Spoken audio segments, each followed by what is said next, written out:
3 दिसंबर 1984 की रात भारत के मध्य प्रदेश राज्य के भोपाल शहर में एक ऐसा हादसा हुआ जिसने पूरी दुनिया को हिलाकर रख दिया। यूनियन कार्बाइड इंडिया लिमिटेड के कीटनाशक संयंत्र से जहरीली गैस मिथाइल आइसोसाइनेट का रिसाव हुआ, जिससे हजारों लोग मारे गए और लाखों प्रभावित हुए। यह औद्योगिक इतिहास की सबसे बड़ी दुर्घटनाओं में से एक मानी जाती है। यूनियन कार्बाइड कंपनी की स्थापना अमेरिका में हुई थी और 1969 में इसका भारतीय संयंत्र भोपाल में स्थापित किया गया। इस फैक्ट्री का मुख्य उद्देश्य कीटनाशक सेविन का उत्पादन करना था, जिसके लिए मिथाइल आइसोसाइनेट का उपयोग किया जाता था। हालांकि सुरक्षा मानकों में लापरवाही और खराब रखरखाव के कारण यह एक टिकिंग टाइम बॉम्ब बन चुका था।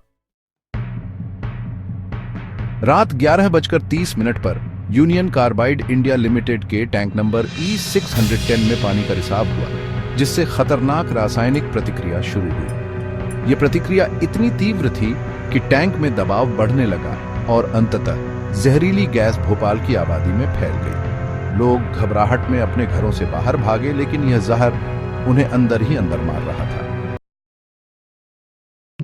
गैस के संपर्क में आने से लोगों को घुटन, अंधापन और फेफड़ों में जलन होने लगी। कुछ ही घंटों में हजारों लोगों की मौत हो गई और अगले कुछ दिनों में मरने वालों की संख्या 15,000 से 20,000 तक पहुंच गई। अस्पतालों में इलाज के लिए हाहाकार मच गया, लेकिन उचित चिकित्सा सुविधाओं की कमी के कारण स्थिति बदतर होती चली गई।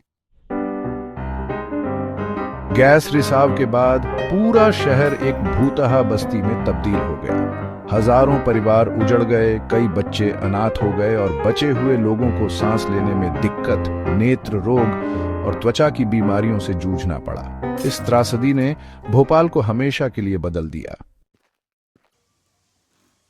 इस हादसे के लिए यूनियन कार्बाइड के CEO वॉरेन एंडरसन को दोषी माना गया, लेकिन भारत लाए जाने के कुछ ही दिनों बाद उसे अमेरिका भागने की अनुमति दे दी गई। 1989 में यूनियन कार्बाइड ने $470 मिलियन 750 करोड़ रुपए मुआवजा देने की घोषणा की, लेकिन यह राशि पीड़ितों के लिए बहुत कम थी। इस त्रासदी के पीछे मुख्य कारणों में से एक सुरक्षा उपायों की अनदेखी थी।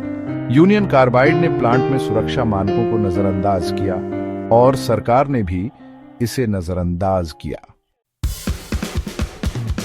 आज भी भोपाल गैस त्रासदी के कई पीड़ित न्याय की तलाश में हैं। कई लोग स्वास्थ्य समस्याओं से जूझ रहे हैं और प्रभावित क्षेत्रों में जन्म लेने वाले बच्चे जन्मजात बीमारियों से ग्रस्त हैं। कई सामाजिक संगठनों और पर्यावरणविदों ने इस त्रासदी को लेकर न्याय की मांग की है। गैस त्रासदी ने कई परिवारों को तबाह कर दिया। रमेश और उनकी पत्नी सुनीता, जो उस रात अपने 2 बच्चों के साथ सो रहे थे, गैस के कारण जागे, लेकिन उनके बच्चे नहीं बचे। फरीदा बेगम, जो उस समय 10 साल की थी, अंधेपन और सांस की बीमारियों से जूझ रही है।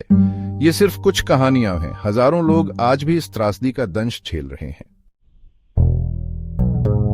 चेर्नोबिल परमाणु दुर्घटना 1986 यूक्रेन, इस हादसे में भी सरकारी लापरवाही और सुरक्षा मानकों की अनदेखी सामने आई। सेवेसो डिजास्टर 1976, इटली, जहरीली गैस रिसाव के कारण हजारों लोगों को स्वास्थ्य समस्याएं हुई। डीप वाटर होराइजन तेल रिसाव 2010, अमेरिका, पर्यावरण पर बहुत बड़ा प्रभाव पड़ा। भोपाल गैस त्रासदी इन सब में सबसे अधिक घातक औद्योगिक आपदा मानी जाती है। भोपाल गैस त्रासदी सिर्फ एक औद्योगिक हादसा नहीं थी, बल्कि यह मानव लापरवाही का सबसे बड़ा उदाहरण थी। यह हमें सिखाती है कि अगर हम सुरक्षा मानकों की अनदेखी करेंगे तो इसकी कीमत लाखों निर्दोष लोगों को चुकानी पड़ेगी। इस त्रासदी ने यह भी दिखाया कि कैसे सरकारें और बहुराष्ट्रीय कंपनियां कभी-कभी लोगों की जिंदगी से ज्यादा मुनाफे को प्राथमिकता देती हैं। अगर आपको यह वीडियो पसंद आया तो इसे लाइक करें, शेयर करें और चैनल को सब्सक्राइब करें, ताकि हम ऐसी ही महत्वपूर्ण कहानियां आपके लिए लाते रहें।